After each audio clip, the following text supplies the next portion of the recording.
Shalom, Bapak Ibu, Saudara yang terkasih dalam Tuhan. Kembali lagi bersama saya Jonathan Gultom dalam program Doa Pagi.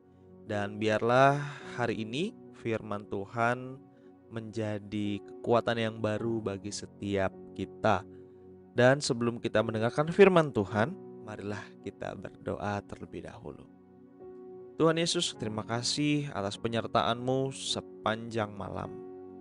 Engkau membawa kami sampai hari ini dengan kemurahan Tuhan, dengan perkenanan-Mu. Biarlah Tuhan, di pagi hari ini kami belajar firman-Mu, kami merenungkan firman-Mu, dan biarlah firman ini mengubah kami dan bukan sebaliknya. Dan kami ingin selalu hidup untuk terus berjaga-jaga di masa yang sudah semakin dekat dengan kedatangan-Mu. Di dalam nama Tuhan Yesus, kami siapkan hati dan pikiran kami. Haleluya. Amin. Hari ini saya akan berbicara tentang Pompei. Jadi kita akan belajar tentang sesuatu yang harusnya kita persiapkan saat ini.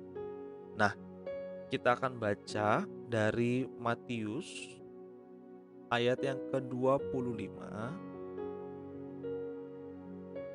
pasal 25 ayat yang ke-13.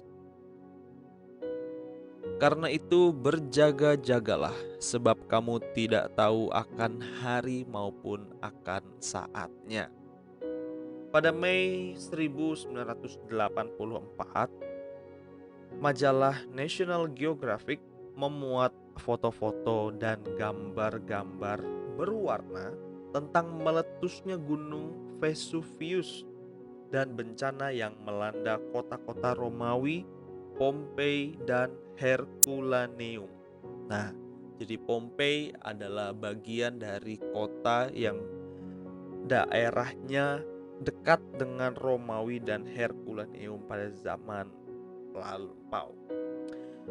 Karena gunung Vesuvius meletus dengan tiba-tiba, banyak orang yang terbunuh dalam keadaan masih menjalankan tugas sehari-hari. Ada orang yang masih berjual beli di pasar. Ada orang kaya yang sedang mandi menikmati indahnya bak mandi mewah. Ada juga budak-budak yang sedang bekerja, dan ada juga orang-orang yang sedang berusaha melarikan diri untuk menyelamatkan harta mereka. Namun hal yang menyedihkan adalah bahwa orang-orang itu sebenarnya tidak perlu harus mati dalam keadaan tidak siap. Sebelum bencana terjadi, sebenarnya sudah ada tanda-tanda yang mengiringinya, yang memberi peringatan seperti gempa bumi dan munculnya gumpalan asap tebal. Namun orang-orang itu memilih untuk santai saja, memilih untuk melanjutkan kehidupannya. Orang-orang itu masih punya kesempatan lari sebenarnya sejauh mungkin untuk selamat dari bencana tersebut. Tetapi mereka tidak melakukan. Mungkin mereka tidak tahu. Mereka tidak memiliki pengetahuan yang cukup. Atau memang mereka mengacuhkan itu. Atau mungkin mereka memang merasa itu hal biasa. Kita tidak pernah tahu alasan mereka. Namun ini dapat kita jadikan pelajaran mengenai kejadian di Pompei ini, di Romawi ini, bahwa sebenarnya tanda-tanda kedatangan Tuhan itu pun sudah semakin jelas hari-hari ini. Kita melihat ancaman perang, kita melihat banyak gempa bumi, bencana alam, wabah penyakit. Dan itu kuantitasnya, jumlahnya semakin meningkat Bapak Ibu. Kemudian juga ada krisis ekonomi, ada kemunduran moralitas yang terjadi, ada eksploitasi hal-hal yang dahulu dianggap tabu, LGBT, sekarang banyak dunia, kepala negara yang melegalkan, ganja dilegalkan. Ini adalah sebuah kemunduran yang memang harus kita sadari. Bagi dunia ini adalah kemajuan moral, tetapi bagi orang percaya ini adalah kemunduran moralitas. Dan ini adalah tanda-tanda bahwa Tuhan akan segera datang. Kapan datangnya kita tidak akan pernah tahu. Tapi ada satu yang pasti, bahwa Ia akan kembali menjemput kita di awan-awan. Bagi beberapa orang, Yesus akan datang sebagai pencuri di tengah malam yang mengagetkan. Tapi bagi orang yang percaya, yang siap siaga, Yesus datang sebagai mempelai pria yang menjemput mempelai wanitanya untuk menikmati indahnya sorga. Apakah kita mau berjaga-jaga atau kita mau kecolongan? Apakah kita mau seperti mempelai wanita yang menantikan mempelai pria, atau kita mau kecolongan seperti perampokan di malam hari? Belajarlah dari Pompei, bagaimana masyarakatnya tidak mengetahui tanda-tanda, tapi tiba-tiba bencana itu datang buat mereka. Mari Bapak Ibu Saudara, kita berjaga-jaga di hari yang semakin gelap, di hari yang semakin jahat. Kita harus tetap kuat di dalam Tuhan. Kita tidak bisa kuat sendirian, kita perlu kuasanya.